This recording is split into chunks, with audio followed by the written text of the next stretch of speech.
ہم کئی جگہ پڑھتے ہیں، سنتے ہیں کہ انبیاء اور ائمہ معصومین علیہ السلام نے کئی ایک معجزات اور کرامات دکھائیں. مثلا عیسیٰ علیہ السلام مردوں کو زندہ کرتے تھے، یا نبی آخر الزمان علیہ السلام نے چاند کے 2 ٹکڑے کیے.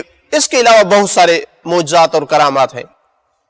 تو کیا یہ تو نہیں کہا جائے گا کہ یہ کام تو اللہ کے کام ہیں، اور مثلا اس طرح انبیاء کی طرف نسبت دینا ان کاموں کی، یہ کہیں توحید افعالی سے تو نہیں ٹکراتا؟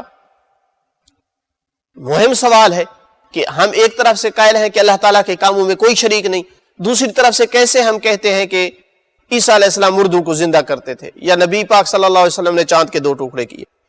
تو اس کا جواب یہ ہے کہ ان معصوم ہستیوں نے جتنے بھی عادی کاموں سے ہٹ کر کام کیے ہیں، خارق العادہ جنہیں کہا جاتا ہے، معجزہ اور کرامت کہا جاتا ہے، ان کے بارے میں یہ عقیدہ رکھا جائے کہ کبھی یہ کام اللہ تعالیٰ ہی کرتا ہے لیکن ان کے ہاتھوں پہ ظاہر کرتا ہے، لیکن کبھی ان کو اذن دیتا ہے کسی کام کے کرنے کا.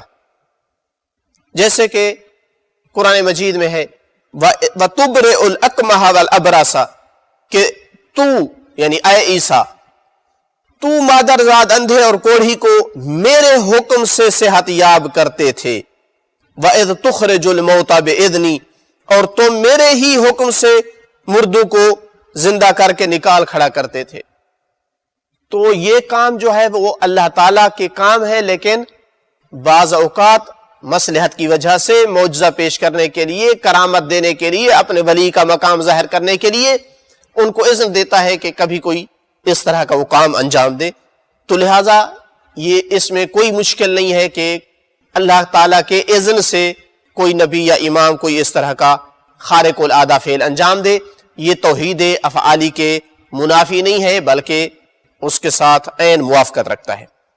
یہ کیسے عقیدہ رکھنا ممکن ہے کہ اللہ تعالیٰ ساری کائنات کو چلا رہا ہے اور سارا نظام اس کے ہاتھ میں ہے، رزق دینا، خلق کرنا، موت دینا، بارشیں برسانا، جبکہ ہم خود قرآن مجید میں اور ائمہ علیہ السلام کی احادیث میں دیکھتے ہیں کہ فرشتے ہیں جو یہ کام انجام دے رہے ہیں، فرشتے ہیں جو روح قبض کرتے ہیں، فرشتے ہیں جو بارشیں برساتے ہیں، لوگوں کے اعمال وغیرہ لکھتے ہیں.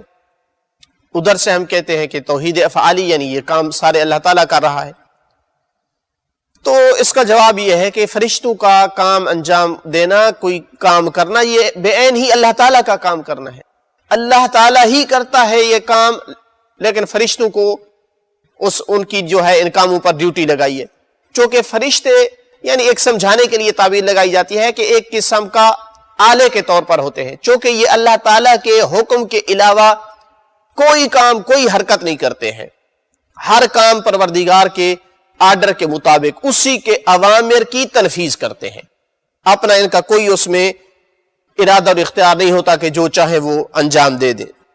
تو اللہ تعالیٰ نے ساری ذمہ داریاں ان کے اوپر ڈالی ہیں، اور یہ اللہ تعالیٰ کی دی ہوئی طاقت اور اس کے اذن سے جو ہے یہ کام انجام دیتے ہیں. لہٰذا حقیقی جو مرکز ہے ان افعال کا وہ اللہ تعالیٰ ہی ہے. ارشاد باری تعالیٰ ہوا لا یعصون اللہ ما امرہم ویفعلون ما یؤمرون، کہ ملائکہ اللہ کے حکم کی نافرمانی نہیں کرتے اور صرف وہی کرتے ہیں جس کا اللہ تعالیٰ کی طرف سے انہیں حکم دیا جاتا ہے.